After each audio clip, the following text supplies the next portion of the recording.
Na verdade, companheiros, as próximas eleições no Burkina Faso já foram agendadas. No entanto, desde ontem que circula na internet matérias que dão conta de um alegado pronunciamento de Ibrahim Traoré, onde ele terá garantido a realização das eleições em 2026 e abandonar o poder sem qualquer problemas caso ele perca estas eleições, tal como podem ver.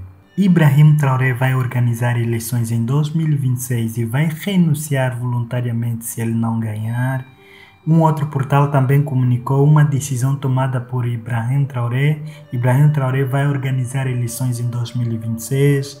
Vamos ver aqui também, uau, Ibrahim Traoré vai organizar as eleições em 2026 e vai renunciar voluntariamente se ele não ganhar. Se formos numa outra página, aqui também está Capitão Ibrahim Traoré larga a poderosa promessa eleitoral de 2026. Aqui diz o seguinte: numa declaração surpreendente e ousada para os líderes militares em África, o presidente do Burkina Faso, Capitão Ibrahim Traoré, deixou claro: não vou segurar o poder. Se eu perder as eleições em 2026, eu renuncio sem qualquer confusão, sem confusão, claro. Meu objetivo é servir o povo, não governar indefinidamente.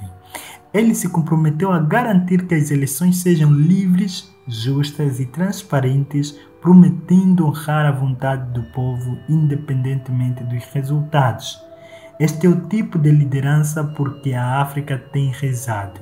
Consegue-se imaginar se outros líderes tivessem a mesma mentalidade? Bom, a verdade é que inicialmente a ideia da prorrogação do período de transição não foi exatamente de Ibrahim Traoré, pois apesar do período, Burkina Faso ainda continua sendo um Estado democrático, só que neste momento uma democracia progressista, tal como Ibrahim Traoré muitas vezes vem reafirmando, atendendo à crise política que o país enfrenta, daí que, havendo terminado o primeiro período de transição em abril de 2022, a própria junta militar do país entendeu que o cenário político não era favorável para que se realizassem eleições no país, sob pena de terem um processo eleitoral fraudulento ou parcial. Prorrogaram deste modo o período de transição para mais de 60 meses, a contar de abril de 2022, ou seja, vai até 2029, período em que serão realizadas as eleições naquele país. Repito, será apenas um período de 5 anos em que Ibrahim Traoré estará na presidência daquele país, e isto já está definido por lei naquele país. A carta que ditou a prorrogação do período apenas procurou assegurar que, apesar de Ibrahim Traoré já tiver sido presidente do país mesmo sem eleições por 5 anos, fim do período ele ainda pode concorrer livremente caso assim ele o desejar. Note este pronunciamento. A durée de la transition fixée à 60 mois à compter du 2 juillet 2024.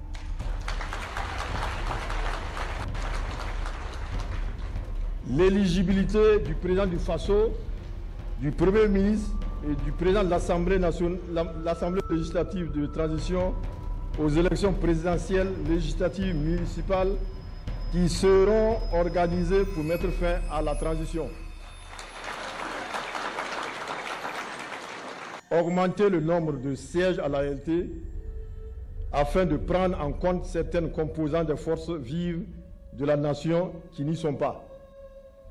2. Augmenter le nombre de membres du gouvernement par l'ajustement de certains ministères pour plus d'efficacité au regard des enjeux et priorités du moment. 3. Impliquer les groupes spécifiques dans les sphères de décision. La prise en compte des femmes, des personnes handicapées et des personnes âgées dans toutes les sphères de décision. Ça, c'est une parenthèse, entre parenthèses. Nous sommes le 1er avril aujourd'hui, qui marque donc le début du deuxième trimestre de l'année 2025 et bien sûr donc la fin du premier trimestre. Et je suppose que tous les chefs de bureau, chefs de service ont pu faire le bilan de ce premier trimestre et aussi se donner des perspectives pour le deuxième trimestre.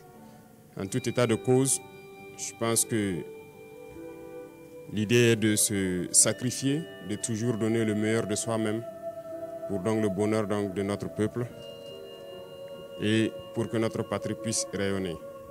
Donc j'invite tout un chacun à pouvoir donc se tracer de nouvelles lignes pour le deuxième trimestre, donner le meilleur de soi-même, tant au service, mais aussi donc dans la vie courante, pour que notre patrie puisse continuer de rayonner. Quant aux différentes forces combattantes sur le terrain, je tiens à les rendre hommage ici pour l'exceptionnel travail qui a été fait tout le long donc, du trimestre passé. Nous avons pu progresser significativement sur le terrain. Nous avons pu reconquérir des zones qui étaient sous emprise terroriste il y a 4-5 ans de cela. Nous avons pu donc libérer ces zones. D'autres zones sont en phase de consolidation actuellement, ce qui est donc un progrès très significatif, mais aussi appeler les autres forces dans ces zones qui sont dans une relative accalmie à la vigilance, au guet permanent, parce que la perfidie de l'ennemi fait que lorsqu'on est dans une relative accalmie et qu'on baisse la tension, on peut souvent prendre des coups. Donc c'est inviter donc tous ceux qui sont en posture de sécurité relative de pouvoir toujours être vigilants et ne pas se faire surprendre. Et aux autres forces vives donc de la nation, c'est inviter tous les travailleurs à redoubler d'ardeur pour que 2025 soit une année donc couronnée de succès à tous les niveaux. Et quant à la masse populaire, j'inviterai les gens donc à la vigilance. Parce qu'aujourd'hui, plus que jamais, les apatrides, les ennemis de la nation sont très actifs. Et vous pourrez le constater. Du côté de la lagune, ils sont réunis depuis plusieurs jours. Leur objectif, c'est de faire vivre au Burkina Faso les événements de 87. Mais oubliant donc que les époques ont changé, et nous sommes sur le pied de guerre, nous les attendons de pied ferme, leurs mercenaires et leurs actions. Et je tiens à le dire, nous serons impitoyables. Ils peuvent continuer à rêver, mais le Burkina va poursuivre. Et c'est pourquoi, depuis Zignaré la dernière fois, j'invitais tout un chacun à être très vigilant, à ne pas céder à la manipulation. Comme vous pouvez le constater, leur action se résume à la désinformation, la manipulation, la subversion. Il faut que tout un chacun puisse donc rester serein avec l'objectif en face pour ne pas se laisser détourner. Parce que nous serons aussi sans état d'âme pour ceux-là qui vont se laisser manipuler. Seuls ceux qui sont cupides, ceux qui veulent tout pour eux-mêmes, peuvent se faire manipuler par ces apatrides-là. Restons concentrés. Et s'il faut qu'on le dise haut et fort ici, nous ne sommes pas dans une démocratie, nous sommes bien en révolution progressiste, populaire. Il faut que tout le monde comprenne ça. Et c'est d'ailleurs plus étonnant que ceux-là qui sont censés être les intellectuels qui ont fait l'école peuvent imaginer qu'un pays peut se développer dans la démocratie. C'est faux. Quand on nous cite un seul pays qui s'est développé dans la démocratie, ce n'est pas possible. La démocratie n'est que l'aboutissement. On passe forcément par une révolution et nous sommes bel et bien en révolution. Ceux qui ne l'avaient pas compris, on le dit encore haut et fort. Il faut que tout le monde incorpore cela. Et notre rôle de communiquer, d'expliquer, de faire comprendre ce que c'est que notre révolution, nous allons continuer à le jouer. Donc, cette question de démocratie ou de libertinage, d'action ou d'expression, n'a pas sa place.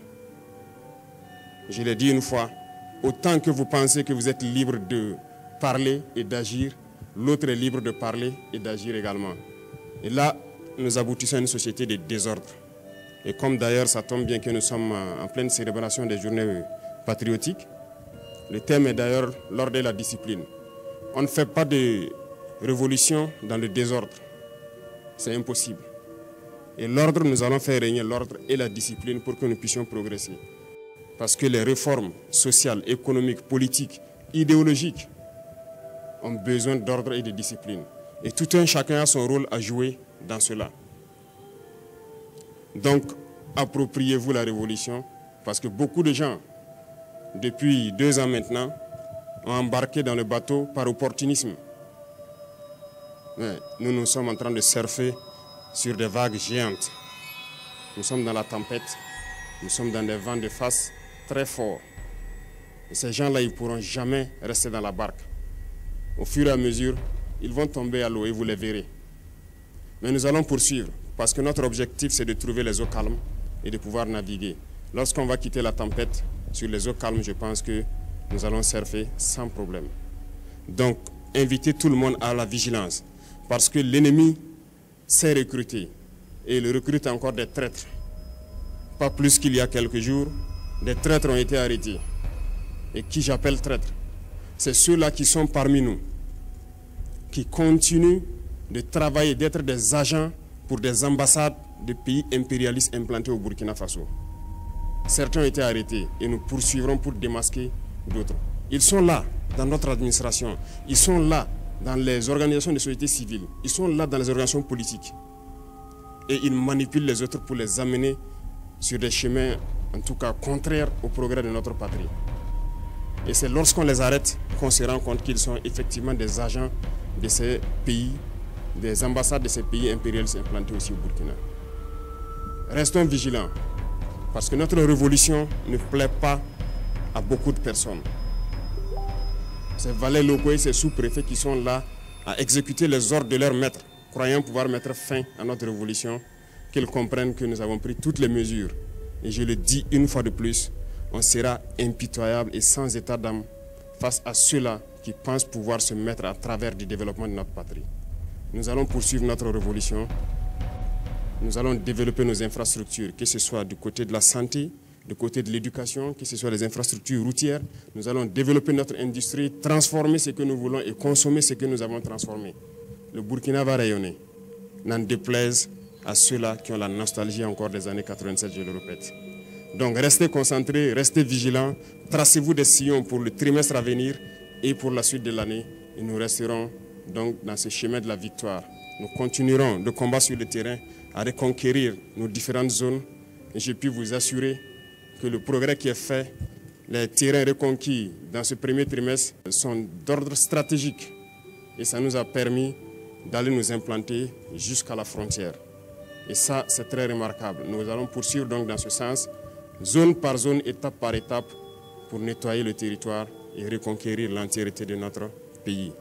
Merci à tous, bonne semaine et bonne chance pour les trimestres qui commencent. Soyez ceux-là aussi qui véhiculent notre idéologie au sein donc de la masse populaire. Merci, très bonne journée à tous et que Dieu bénisse notre chère patrie. La patrie ou la mort, nous vaincrons. Merci.